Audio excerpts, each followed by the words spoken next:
성지 중심에 위치한 유대 사막. 여기서 티데는 예수 파피루스와 비교할 문서를 찾기 시작했습니다.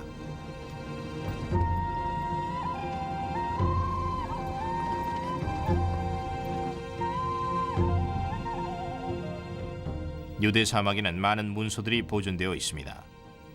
이집트처럼 이것도 건조하기 때문에 그 문서들이 수세기 동안 보존될 수 있었죠.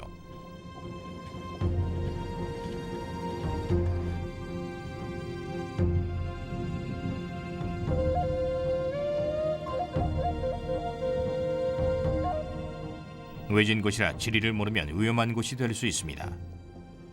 현지 감시원인 데이빗 매닝거가 댄쿠나를 안내합니다.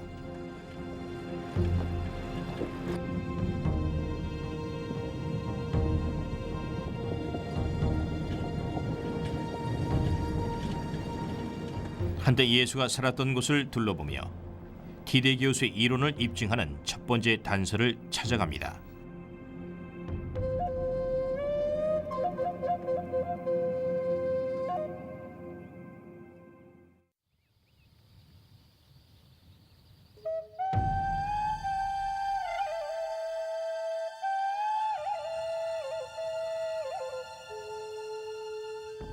장엄한 역사를 가진 이곳은 황량하지만 아름다운 곳입니다.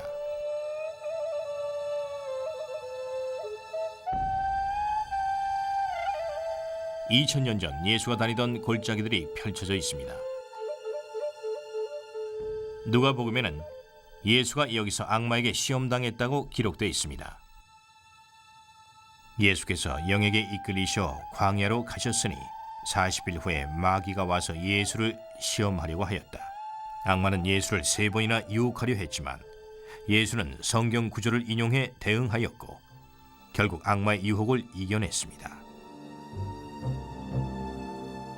댄쿠나는 데이빗 매닝거의 안내를 받아 나할 헤베르 계곡의 공포의 동굴로 갔습니다. 티데는 예수 파피루스를 1955년에 이곳에서 발견된 문서와 비교했죠.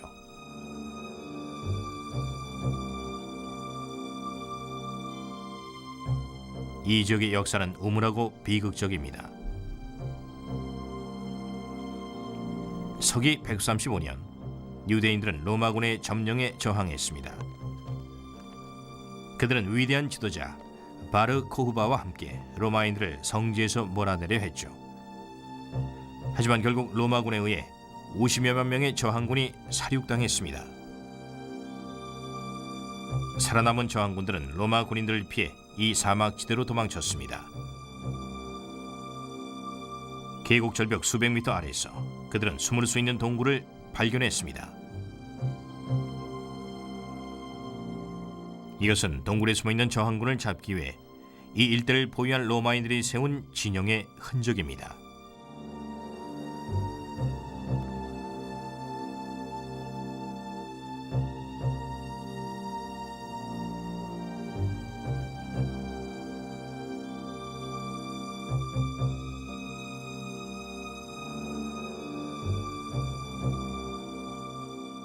저항군은 수개월간 동굴에서 버텼지만 당연히 그 잔인한 지구전의 승리자는 로마군이었죠.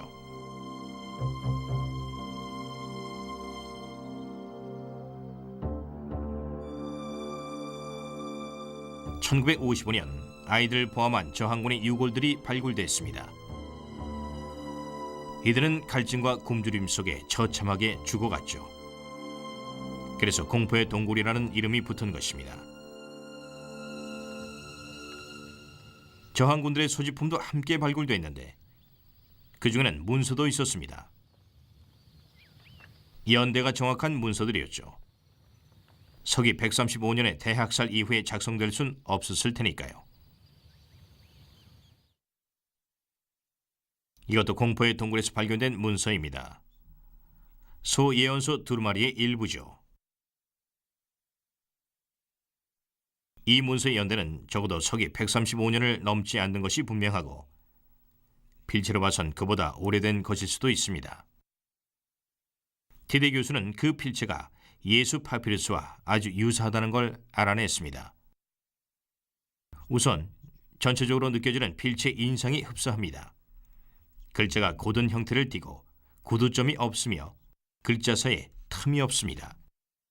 글자를 자세히 검토하던 티데는 또 다른 유사점들을 발견합니다. 문자 로가 문장 라인 아래까지 뻗어 있는 것입니다. 또 에타의 가로선이 중간에서 약간 위쪽에 위치해 있습니다. 이런 모양은 아주 독특한 것으로 두 문서를 쓴 서기들이 동시대 사람이라는 증거가 될 수 있습니다. 옥스퍼드 안내문에 서기 300년경이라고 적혀있던 예수 파피루스가 공포의 동굴에서 발견된 문서와 매우 흡사한 것입니다. 동굴의 문서는 서기 135년을 넘을 수 없기 때문에 예수 파피루스의 연대가 바뀌어야 합니다.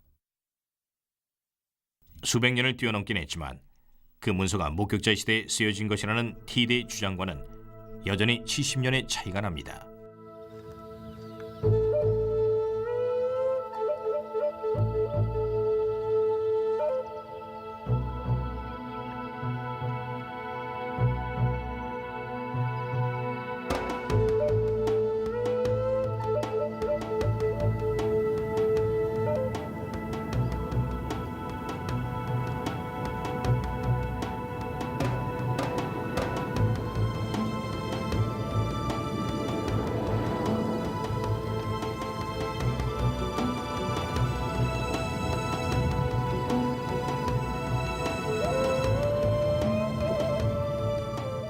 다음 증거를 찾기 위해 댄그라는 티데가 했던 것처럼 나할 헤베르의 사막을 지나 또 다른 잔인한 역사의 현장인 마사다 요새로 향합니다.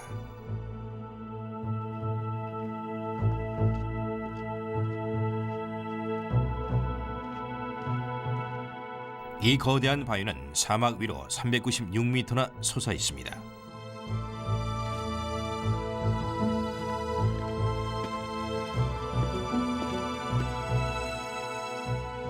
이 요새는 원래 기원전 40년에 로마의 헤로드 왕이 이집트의 여왕 클레오파트라의 공격을 막기 위해 지은 것입니다. 하지만 서기 66년 젤롯으로 알려진 유대 민족주의자들이 마사다를 점령했죠. 요새 정복은 로마군을 성지에서 몰아내기 위한 작전 중의 하나였습니다.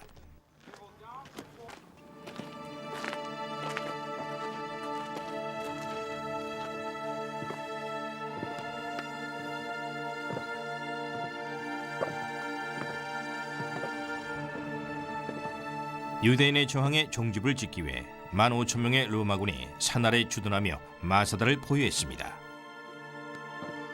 서기 73년 로마인들의 최후 공격이 있기 전날 밤에 유대인들은 적에게 생포되느니 함께 자살을 하기로 결정합니다.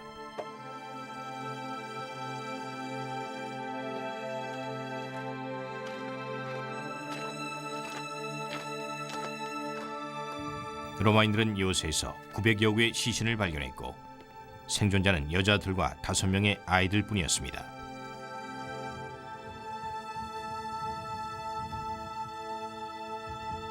이 고지는 사방이 가파른 절벽으로 둘러싸여 있습니다.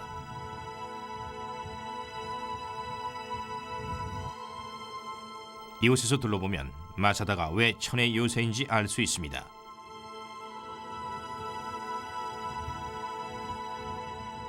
오른쪽에 있는 사해는 당신 요새와 더 가까웠을 것입니다.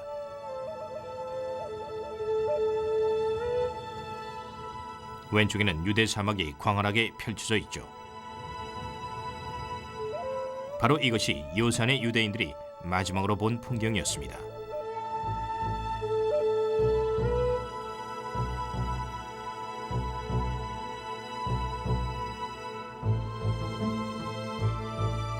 서기 73년은 그리스도가 죽은 지 50년도 채 안 된 해입니다. 따라서 여기서 자살한 이들 중 노인들은 예수가 마사다 북쪽의 갈릴리에서 활동하고 십자가에서 처형된 장면도 목격했을 수 있죠.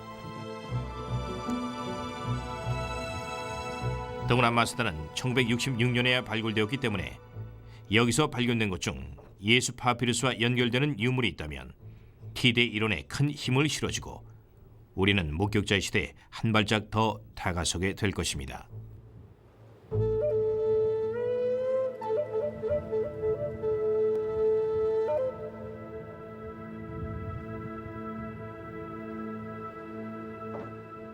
실제로 고고학자들은 세계에서 가장 오래된 이 유대 교회당에서 중요한 단서를 발견했습니다.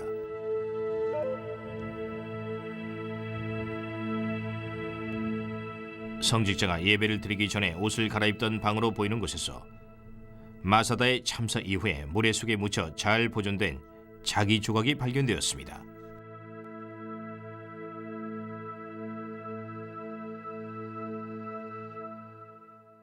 이것이 그 자기 조각으로 그리스어로 레아라는 단어가 쓰여 있습니다.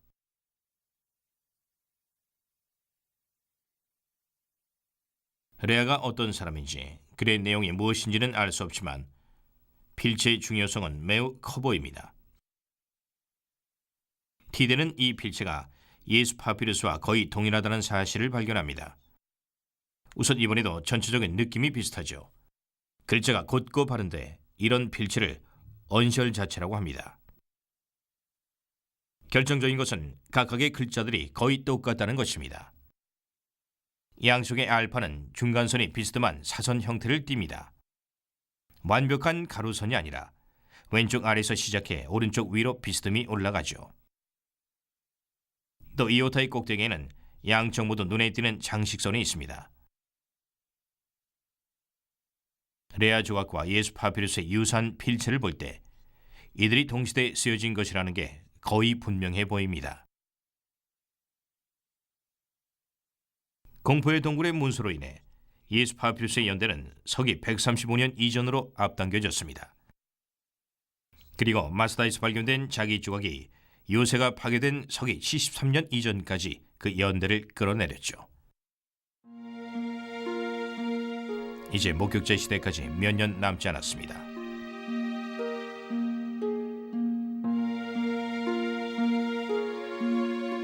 다음 단계로 가기 위해 티데는 가장 유명한 고대 문서인 사해 문서를 검토해야 했습니다.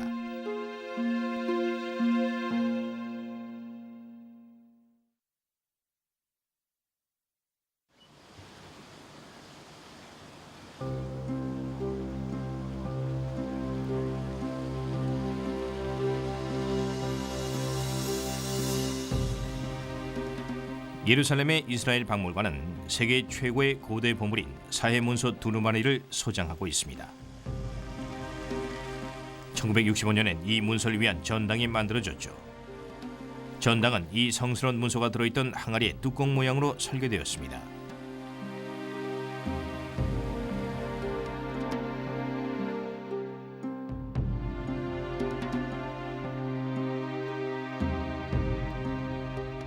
전당 내부는 사해문서의 손상을 막기 위해 최소한의 조명과 최적의 온도가 유지되고 있습니다.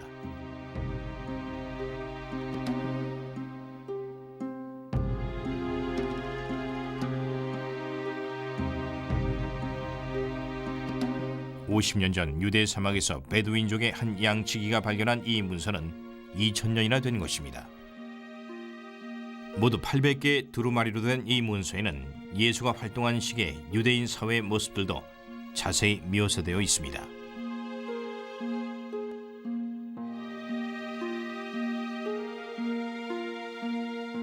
당시의 독특한 일상생활과 법, 그리고 믿음 등에 대해 알 수가 있죠.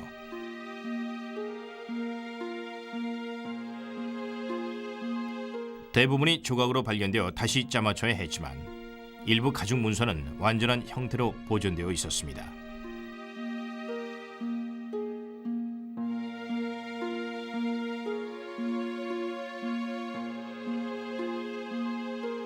칼스테인 티데는 사해 문서와 예수 파피루스의 필체 사이에 존재할지 모르는 유사점을 찾기 위해 헌신적인 노력을 기울였습니다. 만약 유사점이 발견된다면 그건 엄청난 대발견이 될 것입니다. 문서는 예루살렘에서 48km 떨어진 사해 서안의 쿰란에서 발견됐습니다.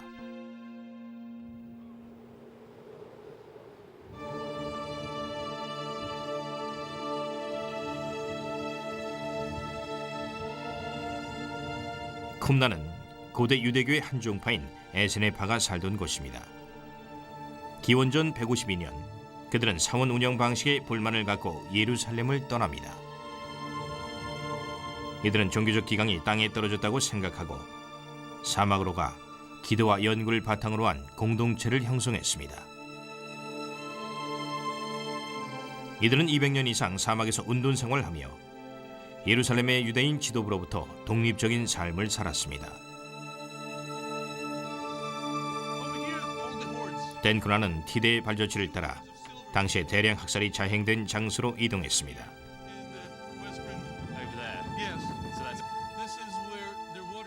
쿰란 연구학자인 하난 에쉘이 댄쿠나를 안내합니다. 공포의 동굴과 마사다의 경우처럼 에스네파도 로마군에 의해 비극적인 최후를 맞았죠. 서기 68년 로마 제10군단이 예리코에서 밀고 들어와 에스네파를 몰아내고 그들의 생활터전을 완전히 파괴해버렸습니다. 에스네파가 그들의 소중한 지식의 총체인 800개의 두루마리를 쿰란의 여러 동굴에 숨긴 걸로 봐서는 로마군의 침략을 눈치채고 있었던 듯합니다.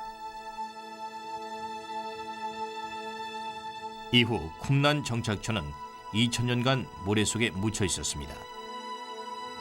1947년 베두인족 양치기가 우연히 사해 문서를 발견하기 전까지는 어떤 손길도 닿지 않았죠. 이곳에서 발견된 유물들은 모두 로마군이 정착촌을 파괴한 서기 68년 이전에 만들어졌겠죠. 따라서 예수 파피루스와 비슷한 것이 발견된다면 그 연대를 보다 더 앞당길 수 있을 것입니다.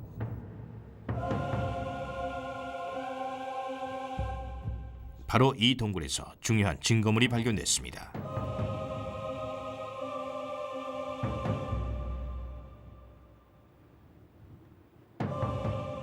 제4동굴로 명명된 이곳에서 15,000개 문서 조각이 발견되었고 후에 530개의 두루마리로 재구성됐습니다.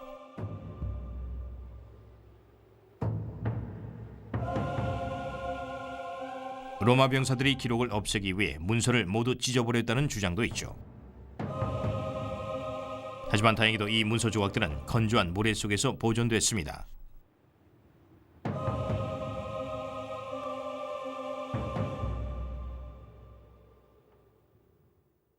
티데는 15,000개의 조각들 중에서 레위기의 내용을 발견했습니다.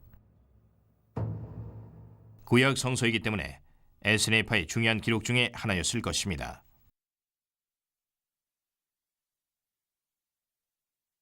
레위기 문서 조각의 필체가 예수 파피루스와 거의 일치합니다. 다른 사회 문서들처럼 이것도 서기 68년 이전에 쓰여진 것이죠. 전반적인 필체의 느낌이 같습니다. 두 개의 문서 모두 글자들의 가로선과 세로선의 굵기가 일정하죠. 이번에도 각각의 글자들이 많은 유사점을 갖고 있습니다. 입실로는 양쪽 모두 문장 라인 아래로 뻗어 있죠. 마사다에서 발견된 레아 자기처럼 사해 문서의 알파도 특이한 모양입니다. 중앙선이 가루가 아니라 비스듬하게 기울어져 있죠. 이제 예수 파피루스의 연대가 처음으로 서기 70년 이전으로 이동했습니다. 놀라운 성과죠. 드디어 목격자의 시대로 들어갔지만 이건 시작일 뿐입니다.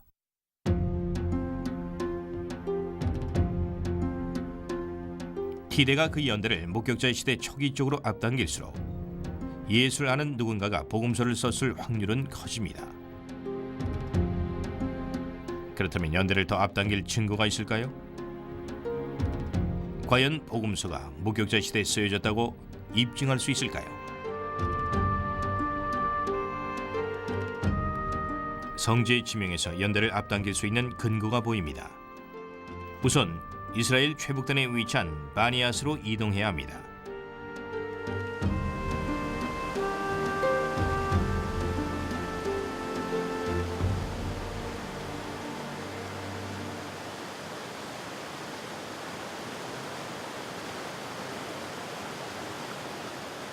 이곳은 요르단강의 원천으로 예수와 그의 제자들이 방문한 최북단 지역입니다.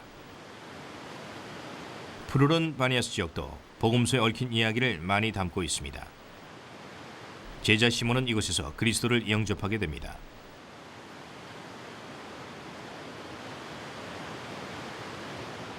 복음서에도 시몬이 예수를 살아계시는 하나님의 아들로 선언하는 장면이 나오죠. 바니아스라는 이름은 복음서의 연대를 암시하는 놀라운 단서이기도 합니다. 마가복음과 마태복음에는 이곳이 다른 이름으로 등장합니다. 복음서에서는 이곳을 가이사리아 빌립보라 칭했습니다. 이 명칭은 헤로드 왕이 바니아스로 지명을 바꾼 서기 62년 이후엔 쓰이지 않았죠. 예전 지명을 사용했다는 건 그 지명이 사용되던 서기 62년 이전엔 글을 썼을지도 모른다는 뜻입니다. 지명의 변경이 복음서가 목격자의 시대에 쓰여졌다는 또 다른 증거가 되는 것이죠.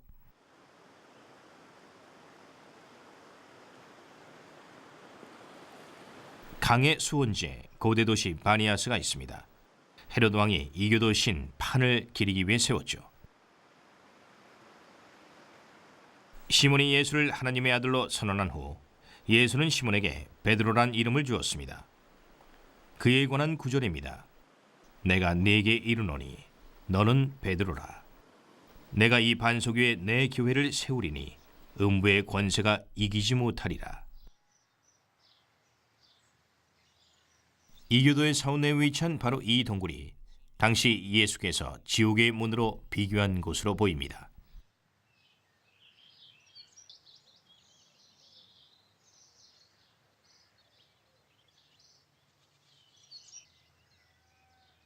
복음서의 내용은 지금 우리가 확인한 것과 일치합니다.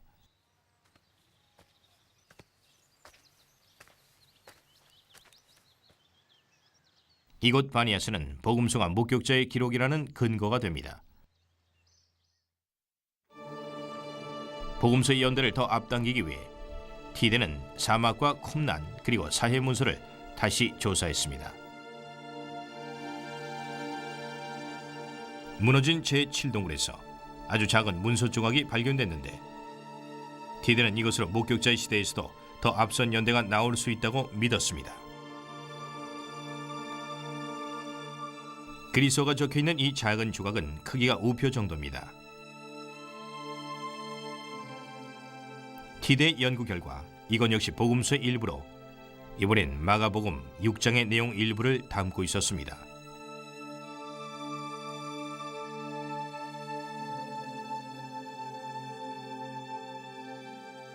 이것이 마가복음이 아니라는 주장도 많지만 티데가 제시하는 증거는 설득력이 있어 보입니다.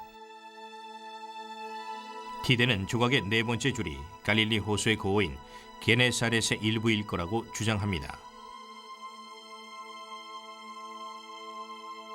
이런 형태의 단어는 성서의 다른 부분에서는 찾아볼 수가 없고 오직 마가복음에만 나타나죠.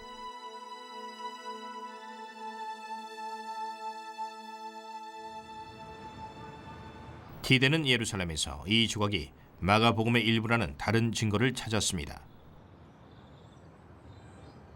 티데는 마가복음 조각에 관한 연구 과정에서 성지에서 나온 귀중한 유물을 방대하게 소장하고 있는 이곳 존 로펠로 박물관도 방문했습니다.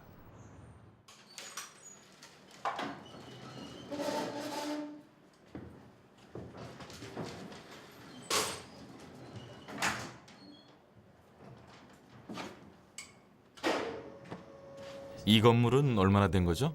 1930년대 록펠러 가문이 지은 겁니다. 팔레스타인 고고학 박물관으로 불렸는데 1960년대까지는 근동 지역 유물을 소장한 주요 박물관 중 하나였죠. 박물관장인 조 자이어스는 티데 연구를 돕기 위해 지하실 깊이 보관되어 있던 수많은 유물들을 보여주었습니다.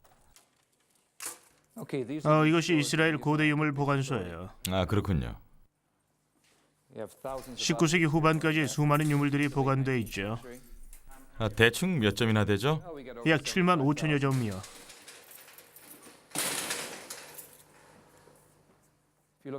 마가복음은 로마에서 쓰여졌다고 널리 알려져 있는데 바로 이 사실이 티데 이론 정립에 도움이 되었습니다.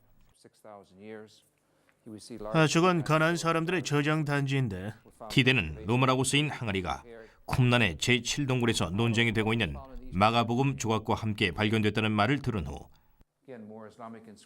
그 항아리에 마가복음이 담겨 있었을 거라고 단언합니다. 탱코나 씨가 가장 흥미있어할 유물은 아마도 이 항아리일 것 같군요. 아, 그건가요? 네, 쿰난의 제7동굴에서 발견돼 유명해진 그 항아리죠. 어떻게 발견된 거죠? 1950년대 프랑스 고고학자들에 의해 발굴됐어요. 특이한 점이 많은데 우선 유적지 바로 옆 동굴에서 발견이 됐죠. 다른 동굴들은 멀리 떨어져 있지만 이건 발굴 현장 바로 옆 동굴에서 발견됐죠. 또 특이한 점은 제7동굴에서 발견된 문서들은 다 파피루스였던 반면에 쿰난의 다른 곳에서 발견된 800여 개의 문서들은 몇 개만 빼곤 모두 가죽으로 되어 있었어요. 티대 교수님은 이 항아리로 뭘 연구하신 거죠? 우리 입장에서도 꽤 흥미로웠는데요. 이 항아리는 1950년대부터 여기 있었지만은 사실 티대 교수님이 찾기 전까지는 아무도 거들떠보지 않았던 것이었어요. 교수님은 어쩜 이것이 초기 기독교와 발굴터에서 발견된 문서 조각들 사이의 관계를 보여줄 수 있을지도 모른다고 했습니다. 아, 이건 어떤 용도였고 왜 중요한가요? 이 항아리의 재질로 봤을 때 그 용도는 한 가지밖에 없습니다. 문서를 담아놓는 단지죠. 이렇게 독특한 형태의 항아리는 문서를 보관하는 그런 용도로만 쓰였습니다. 왜냐하면 여기 손잡이 부분을 보세요. 일단 첫 단계로 항아리 안에 문서를 넣고 뚜껑을 덮었습니다. 이건 쿰난에서 발견된 뚜껑인데요. 뚜껑을 덮고 줄로 묶었는데 이 부분에 줄을 대고 뚜껑과 연결한 거죠. 이건 여기 보관된 건 술이나 물이 아닌 문서였습니다. 이 항아리에 적혀있는 글자는 헤브리어로 로마라는 뜻입니다. 사학자들은 이 항아리가 로마에서 왔다고 생각하고 마가복음 역시 로마에서 쓰여졌다고 믿고 있죠. 그래서 문서 조각 옆에서 발견된 이 항아리로 인해 티대는 쿰난에서 발견된 작은 문서 조각이 마가복음의 일부라고 생각한 것입니다. 이제 서기 68년에 쓰여진 조각이 하나 더 생겼고 이건 역시 문서의 일부입니다. 예수 파피루스는 책의 일부였습니다. 이제 티대는 복음서가 두루마리 문서에 처음 쓰여졌다는 사실에 주목합니다.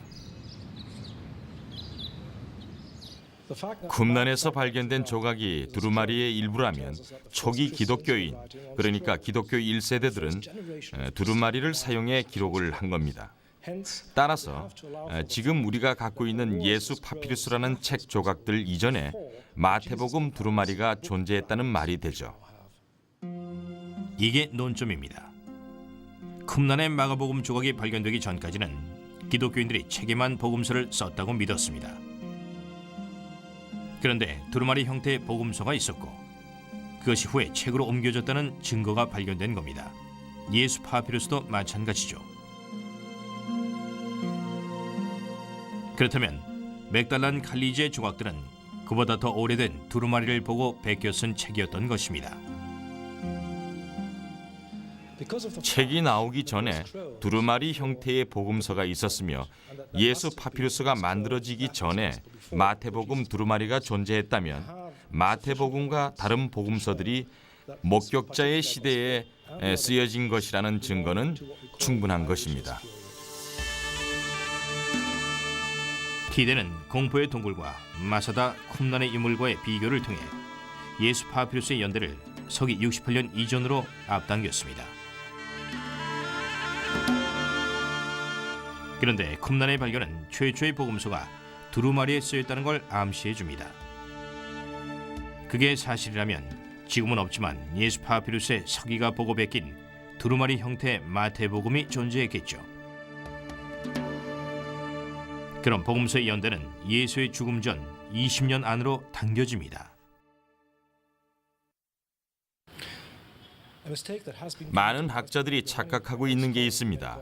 복음서를 쓴 사람들이 교육도 받지 못한 멍청이들이라서 무분별하게 자료를 긁어 모았고, 심지어는 한 개인이 아니라 어떤 공동체가 스스로의 필요에 따라 마음대로 예수에 관한 얘기를 지어내고 예수에 관해 떠들어대고 예수의 말을 해석했다고 생각하는 거죠.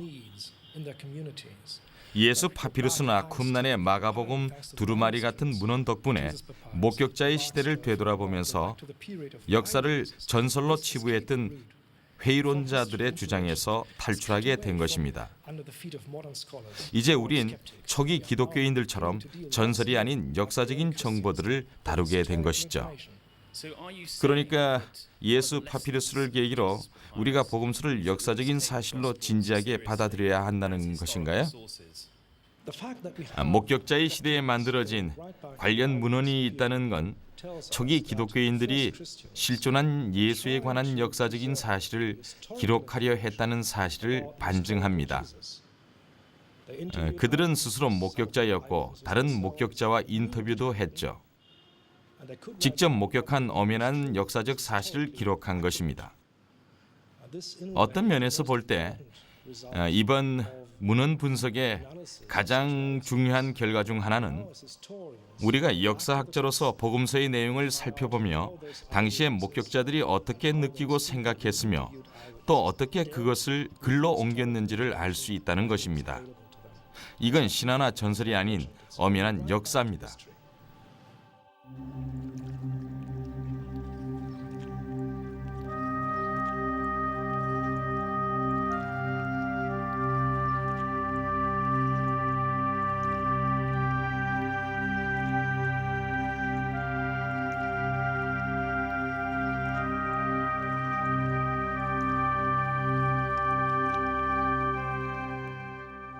사학자라면 역사의 현장에 가서 봐야 합니다. 그곳에서 사람들이 사건을 접하고 그것에 관했을 때 무엇을 생각하고 느꼈는지 이해하려고 노력해야 합니다. 그럼 역사에 대한 자신의 태도를 재평가할 수 있게 되고 또 실제로 어떤 일이 있었으며 그것이 어떻게 역사적인 기록으로 남게 되었는지 알 수가 있죠.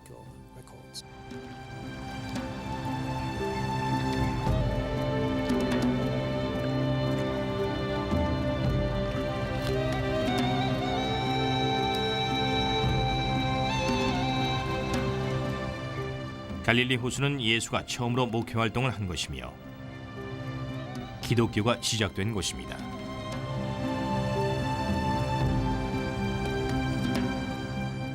티대에게 이곳의 지형은 아주 중요한 의미를 가집니다. 만일 복음서가 역사적인 기록이라면 이곳의 지형도 복음서의 내용과 일치해야 합니다.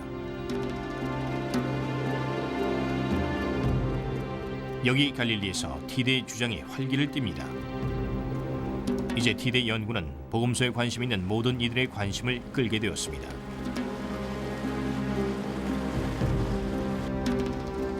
티대 이론은 이곳에서 구체화됐습니다. 이 호수는 복음서의 많은 이야기들의 배경이 됐습니다.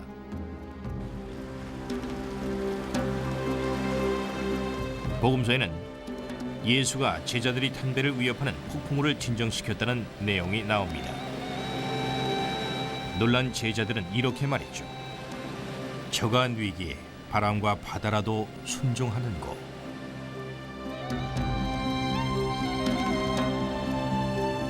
호수 바로 위의 언덕이 팔복산입니다.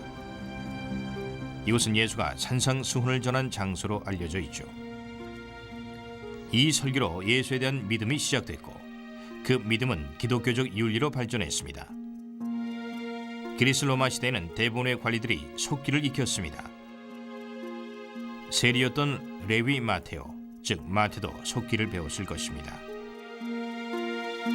만약 복음서가 티대의 주장대로 목격자들의 이야기라면 마테를 비롯한 목격자들이 예수의 제자들과 한자리에 앉아서 예수의 말씀을 받아 적었다는 생각이 전혀 설득력이 없어 보이지는 않습니다. 어쩌면 지금 우리가 읽는 복음서가 예수의 말씀 그대로일 수도 있는 것이죠. 산상수훈은 초기 기독교인들이 떠다니는 소문을 모아 편집한 것이기 때문에 신빙성이 없다고 생각하는 신약학자들은 이 가설에 반대합니다. 하지만 T대 연구는 그러한 가능성을 제시할 뿐입니다.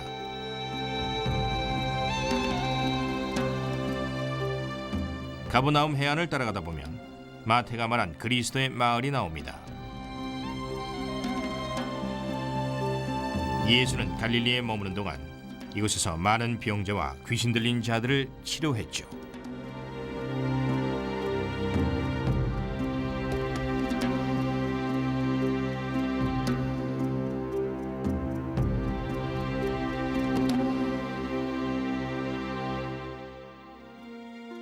이곳엔 예수의 삶과 죽음을 기리는 장소들이 많습니다. 이 교회들이 세워진 자리는 예수가 부활한 후 세 번째로 제자들 앞에 나타난 것으로 알려진 장소입니다. 복음서에도 예수가 제자들에게 한 말이 나옵니다. 하늘과 땅의 권세를 내게 주셨다. 그러므로 너희는 가서 모든 족속으로 제자를 삼아라.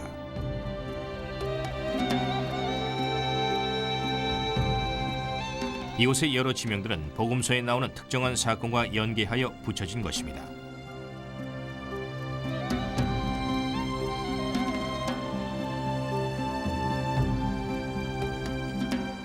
이곳이 성지인 것은 분명하지만 T대의 주장엔 이견이 분분하죠.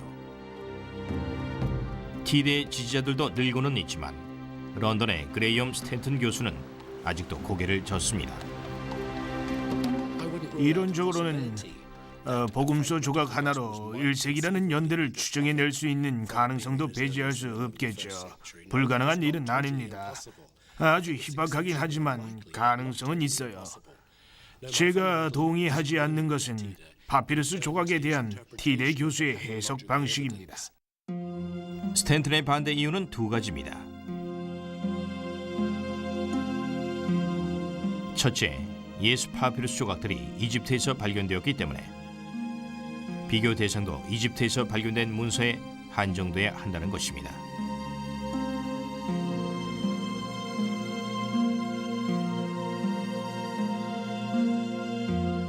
T대의 지지자들은 예수 파피루스가 언제든 성지에서 이집트로 옮겨질 수 있었다고 주장합니다.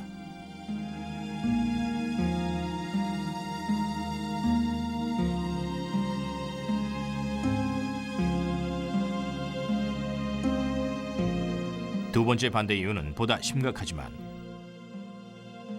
한편으로는 입증이 어려운 면이 있는 주장입니다. 스탠튼은 T대가 예수 파피루스를 연대 추정이 가능한 비교 문헌들과 비슷한 것처럼 과장했다고 생각합니다. 이 두 가지 이유 때문에 옥스퍼드에 있는 마태복음 조각들의 연대가 1세기 중반이라는 주장을 받아들일 수가 없는 겁니다. 설령 스탠튼 교수가 T대의 주장을 인정한다 해도 복음서의 정확성을 따지는 시각은 바뀌지 않을 것입니다. 복음서가 목격자들의 기록이라는 주장을 인정한다고 해도 목격자들의 이야기는 보통 서로 일치하지 않기 때문에 달라질 건 없어요. 목격자라고 본 것을 정확하게 얘기하진 않죠. 복음서가 목격자의 기록이 아니라면 그들이 기록한 기적들은 어떻게 설명할까요? 저도 대부분의 학자들처럼 예수의 치료 능력은 인정합니다. 예수는 특별한 치유 능력을 갖고 있었죠. 문제가 되는 건 폭풍우를 가라앉히고 무리를 걷는 기적들이에요. 오병이어의 기적도 그렇고요.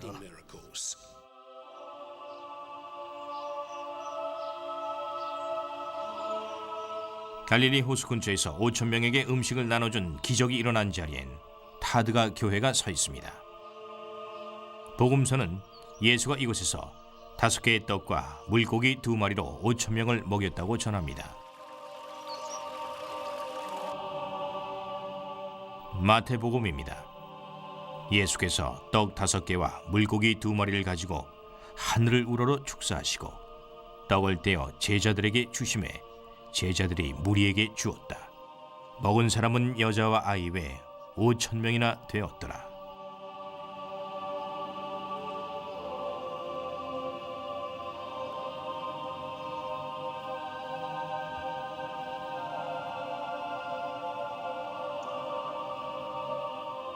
예수가 떡과 물고기를 올려놓았다고 전해지는 바입니다. 이 이야기는 5세기에 모자이크로 그려졌죠.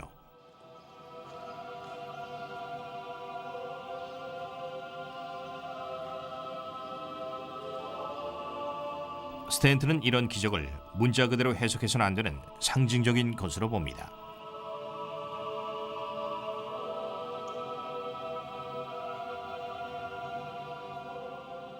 하지만 디데이 주장대로 복음서가 목격자들이 쓴 역사적인 사실이라면 우리는 그 기적이 이곳에서 실제로 일어났다는 확신을 가질 수 있게 됩니다.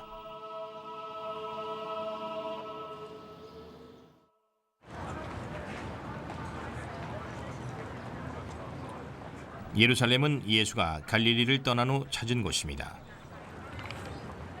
또 유다에게 배신을 당하고 십자가에 못 박혀 처형된 곳이기도 하죠.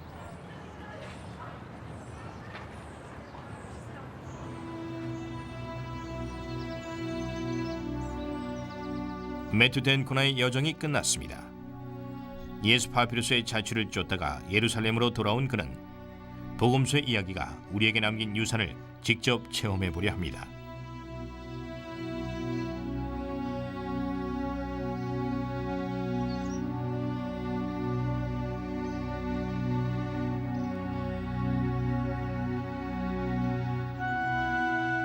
예루살렘의 구도시에 있는 비아 돌로로사. 구전에 의하면 예수는 이 길을 지나 처형장으로 갔다고 합니다.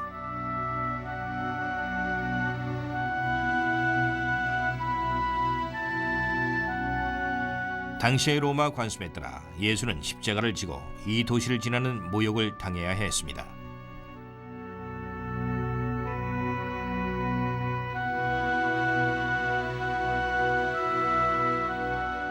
예수가 실제로 이 길을 지났는지는 알 수 없습니다. 복음서의 다른 내용들처럼 역사적 사실이 아닌 단순한 믿음일 뿐일지도 모르죠.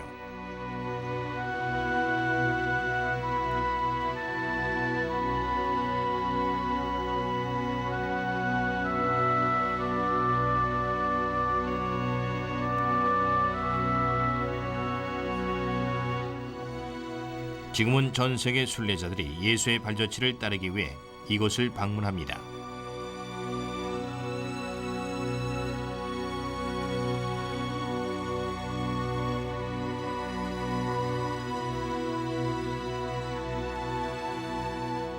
순례자들은 예수가 죽음을 향해 마지막으로 걸어간 이 고난의 길 위에 있는 14개의 기도처들을 돌아봅니다. 네 번째 기도처는 예수의 어머니 마리아가 예수와 이야기한 지점입니다.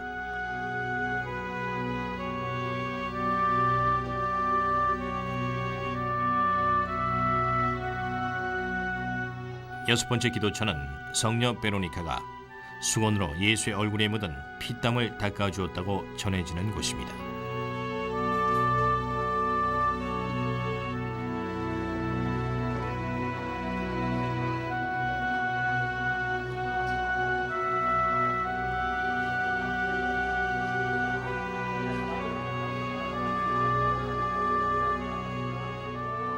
그리고 일곱 번째 기도처는 예수가 십자가의 무게에 못 이겨 두 번째로 쓰러지신 곳이죠.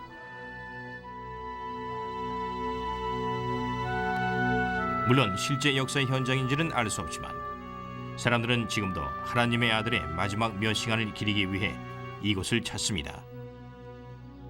그들에게는 과학적인 증거보다는 믿음이 우선하죠.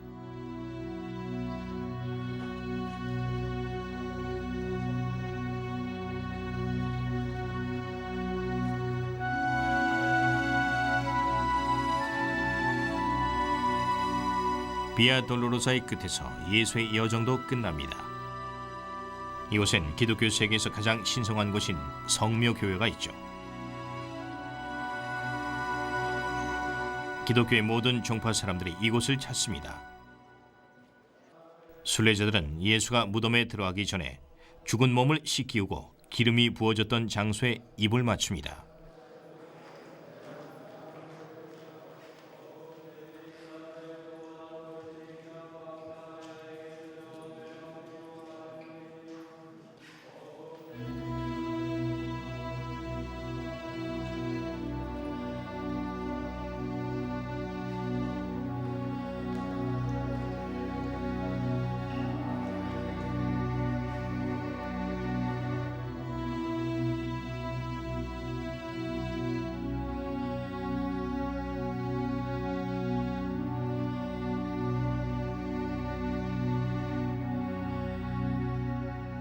십자가에서 죽은 그리스도의 몸이 놓였던 것으로 알려진 무덤입니다.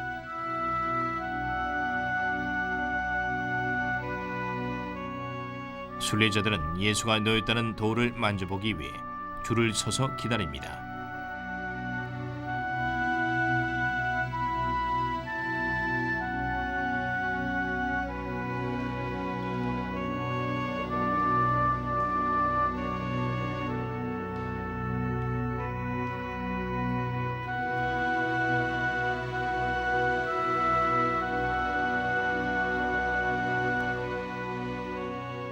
(2000년이) 지난 후에도 그분의 죽음이 불러일으키는 깊은 감정은 차라리 감동적입니다.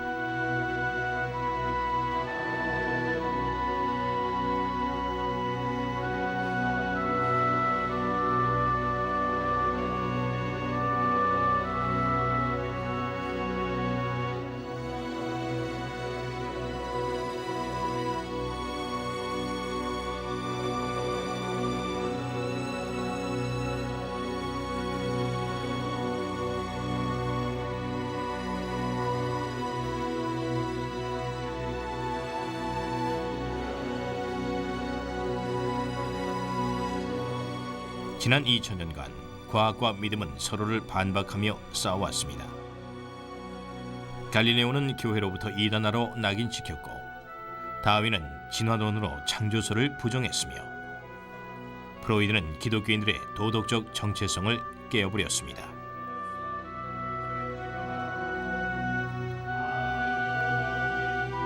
하지만 카스텐 티데의 손에서 과학은 믿음을 손상시키기보다는 오히려 믿음을 고무하는 종교의 신현 역할을 충실히 했습니다.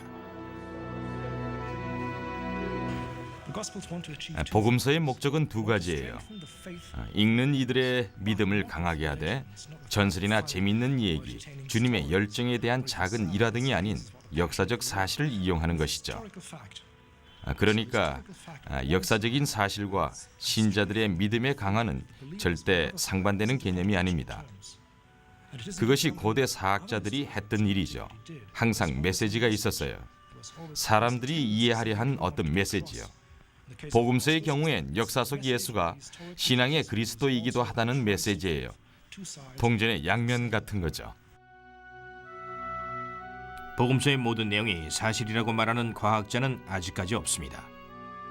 믿을 만한 것인지에 대한 견해만 밝힐 뿐이죠. 만약 복음서가 학자들의 생각보다 더 사실적이라고 밝혀진다면 역사 속의 예수와 신앙의 그리스도는 하나가 될 것입니다.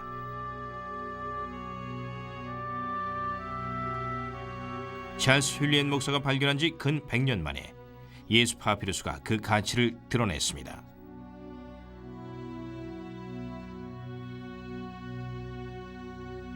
이제 역사와 복음서는 새로운 이해의 눈길 속에서 우리 앞에 서 있습니다.